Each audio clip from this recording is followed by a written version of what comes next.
Welcome, everyone. Today we're talking about choosing a cremation provider based on the guide, How to Choose a Cremation Provider. Mm-hmm. You're likely listening because, well, this is something you or someone close might be facing. It's definitely a significant decision, a sensitive time, too. Exactly. And we want to help you approach it with confidence. Our aim today is pretty straightforward. Unpack the key things to consider using this guide. Right. Think of it as a roadmap. We'll go through the questions you should ask yourself, the info you need, basically helping you make the right choice. And the guide highlights that a crucial first step is really understanding your own needs. Taking that moment for internal reflection. Yes. What kind of service feels right? Is it direct cremation? Or maybe something with a viewing, a memorial service. What resonates for you, for your loved one? It's also worth thinking, beyond the most common options. Like what? Well, maybe environmental factors. Green cremation is an option there. Oh, interesting. Or specific cultural, religious traditions that need honoring. These deeper thoughts really guide the search. That's helpful. And just for clarity, direct cremation is... Good point. Direct cremation happens shortly after death. No formal viewing or service with the body present beforehand. Got it. And building on that, you mentioned additional services. It's easy to just focus on the cremation itself, right? Mm-hmm. But you might need other things. Like help with an obituary, planning a memorial, choosing an urn. Exactly.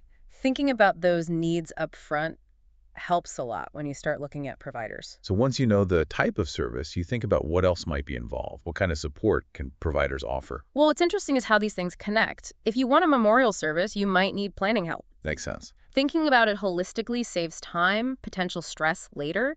You can ask providers about their full range of services early on. Okay. Budget. That's another key area mentioned. Exactly. Having a realistic idea of costs.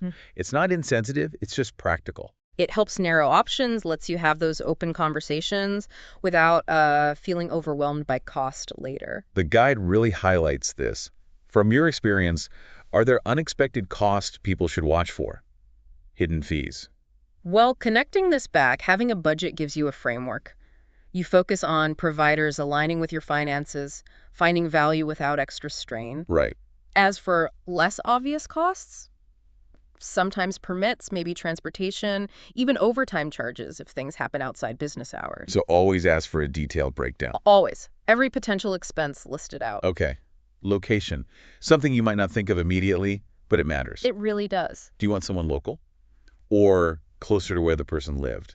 What makes sense logistically? For you, for other family involved? It brings up support networks, doesn't it? Where are the key people located? Mm-hmm. A convenient location eases travel, coordination. That can be a huge comfort. Are there regulations around location people should know? Generally, you have flexibility, but transportation costs can vary with distance. So it's worth asking providers about their service area and any transport fees. Good tip. And then personalization. Yes. This can be simple, dignified, or a much more customized tribute. How personalized do you want it? Your answer there really influences the type of provider you look for. Some specialize in more bespoke, tailored services. What stands out to you about personalization here? It's more than just adding touches, isn't it? Exactly. It's Yeah. about creating something meaningful that reflects that unique life. Honoring the individual. Right. Some providers offer loads of options-themed urns, personalized memorials. Thinking about what elements feel most meaningful helps you find a provider who can make it happen. Okay, so once you have a clearer picture of all these needs, the guide talks about starting the research. Right. The search begins. Online searches are mentioned. A good first step, see who's in your area. I think that's where most people start. It's convenient, gives a broad overview, but it's just that initial step, More evaluation is needed. So what should people look for beyond just a list of names? Well, check out their website. Is it professional? Informative? Do they clearly outline services, pricing? Look for testimonials, reviews, gives you an initial feel for their reputation, others' experiences. That's right. And the guide also says don't overlook recommendations. So important. Talking to friends, family, maybe a funeral home you're already working with, those personal insights are valuable. Personal recommendations carry trust. They offer insights you might not get from a website. You're tapping into others' experiences. What should you ask someone who's recommending a provider? Get specific.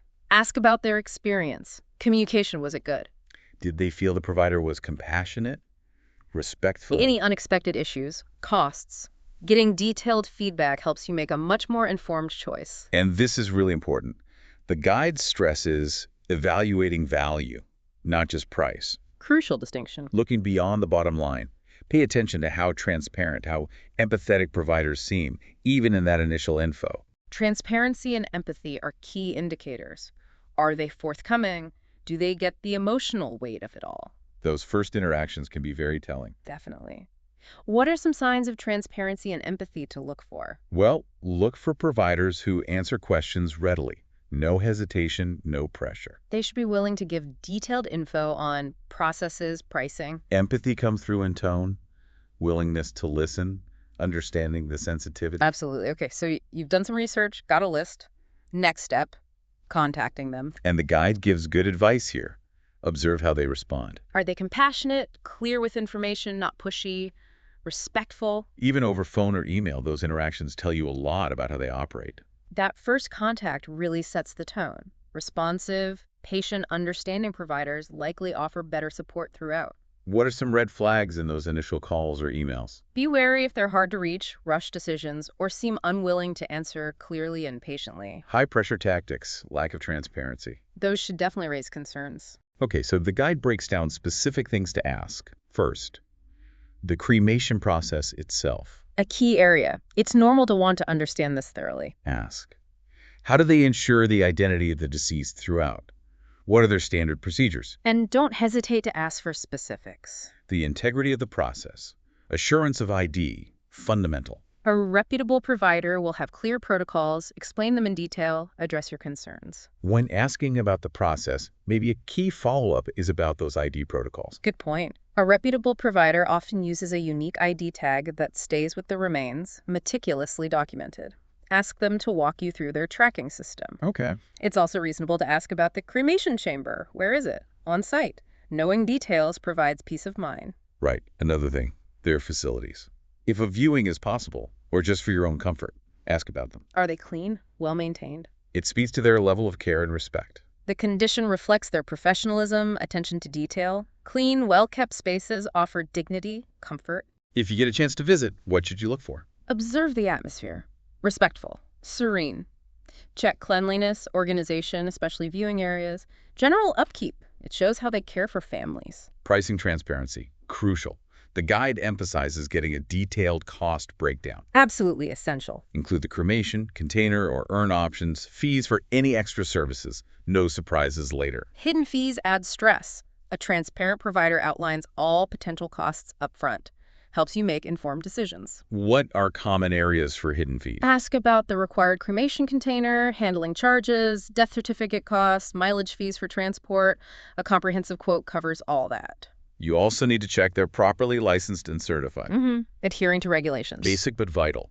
Ensures they're legitimate, reputable. Licensing provides assurance they meet industry standards, legal requirements. It's fundamental to credibility. What kind of licenses should people look for? Where can they verify? Usually, a funeral establishment license is required. You can check with your state's licensing board or the department overseeing funeral services. Okay. Affiliation with groups like the National Funeral Directors Association can also indicate commitment to ethical practices. And finally, when contacting providers, ask about reputation. What are others saying? Check online reviews, ask for references. Your comfort level is paramount. Online reviews and references offer valuable insights. One bad review isn't necessarily a deal breaker, but look for patterns. Trust your gut feeling, too. Incredibly important.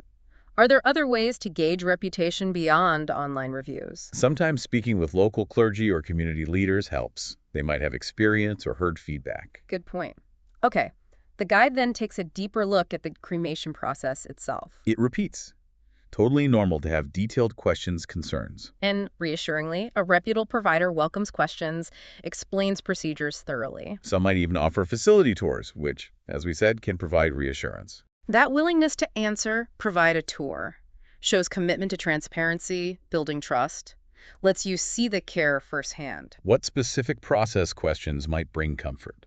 Understanding the steps involved from initial transfer to final return of ashes can be reassuring. Asking about safeguards ensuring correct remains are returned is also common. Okay. Moving beyond just the cremation, ancillary services. There's other things you might need help with. Like paperwork. That can be overwhelming. Definitely. Do they offer support or facilities for memorial services? What are their earn options like? Some providers offer comprehensive packages, can simplify things. These extra services can really ease the logistical and emotional load. Having one provider handle multiple aspects is a big help. What kind of paperwork might they help with? Obtaining death certificates, filing permits, maybe even navigating insurance paperwork for funeral costs. That admin support is invaluable. Then there's reputation and trust again. The guide circles back. Emphasizes reputation speaks volumes. Online reviews offer insights. And people do share good and bad experiences. But it also wisely says, trust your gut. If something feels off, it's okay to look elsewhere. Absolutely. The right supportive provider eases your burden. That intuitive sense is often a good guide. You need to feel confident, secure. Their role is support, not added stress. What nonverbal cues might signal trust or distrust? Pay attention to how you feel interacting with them. Genuinely caring, attentive, make eye contact. Are responses thoughtful, respectful? Yeah.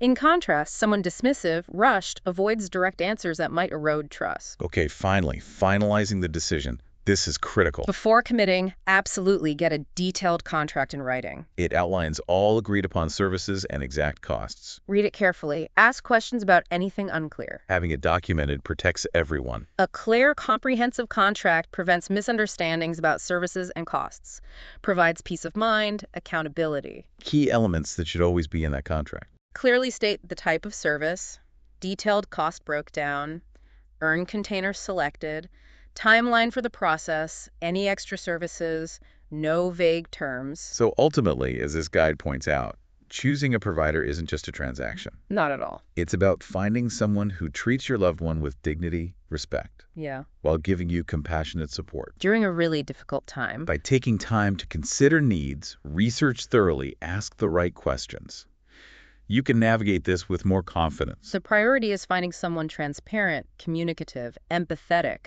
someone who makes you feel secure. Absolutely. So, thinking about our conversation, what might be one unexpected question someone might now think to ask a potential provider? We'll be back next time with another thought-provoking exploration of a topic that matters.